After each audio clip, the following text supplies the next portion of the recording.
আসসালামু আলাইকুম প্রিয় দর্শক। এক মুমূর্ষু রোগীর প্রাণ বাঁচাতে গিয়ে নিজের জীবন দিয়েছেন অটোরিকশা সিএনজি চালক তোফাজ্জল হোসেন। হ্যাঁ প্রিয় দর্শক, আজকে এমনটি একটি ঘটনা আমরা জানতে পেরেছি। এক মুমূর্ষু রোগী যার জীবন বাঁচাতে গিয়ে নিজেই প্রাণ দিলেন সিএনজি চালক। তো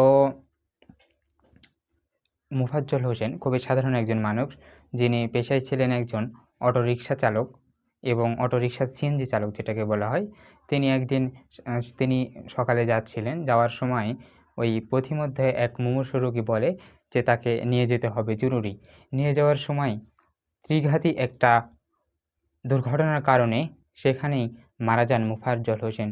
কিন্তু অত্যন্ত আশ্চর্যের বিষয়, রোগীর প্রতি সহানুভূতি দেখিয়ে নিজে মারা গেলেও মহান আল্লাহ রব্বুল আলামিনের ইচ্ছায় এখনও বেঁচে আছেন সেই রোগীটি তোফাজ্জল হোসেন, যিনি ছিলেন সাধারণ।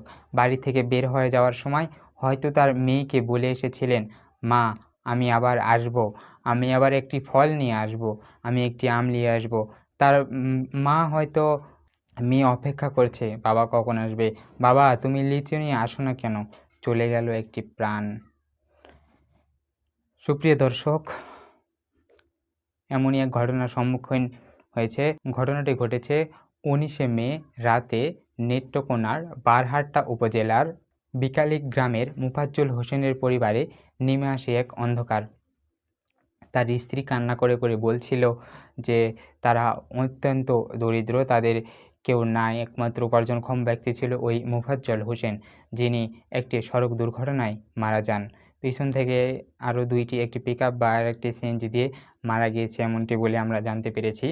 এবং সেখানে ইউনো সাহেব গিয়েছিল এবং তাদেরকে কিছু আর্থিক সহায়তাও দান করেছিল এবং জানিয়েছে বিধবা ভাতা সহ সরকারি যেসব ভাতা আছে ওগুলো দিবে এবং আরও আশ্বাস দিয়েছে তাদেরকে এবং আর্থিকভাবে সাহায্য করার এবং সব দিক দিয়ে সাহায্য করার, ভবিষ্যতে সাহায্য করার জন্য যে পদক্ষেপগুলো গ্রহণ করা চাই সে পদক্ষেপ দিতে চেয়েছে ইউনো সাহেব। সুপ্রিয় দর্শক, হয়তো মোফাজ্জল হোসেনের ভাগ্যে এটাই লেখা ছিল, হয়তো তার মৃত্যুর সময় চলে এসেছিল, তাই তিনি মৃত্যুবরণ করেছেন এক দুর্ঘটনায়, হয়তো ভয়াবহ দুর্ঘটনায়। তা আসুন সবাই সতর্ক হবেন, যারা গাড়ি ঘোড়া চালান, ড্রাইভার ভাই আছেন, ভালোভাবে দেখে শুনে গাড়ি ঘোড়া চালাবেন। একটি দুর্ঘটনা একটি জীবনের কিন্তু সারা জীবনের কান্না।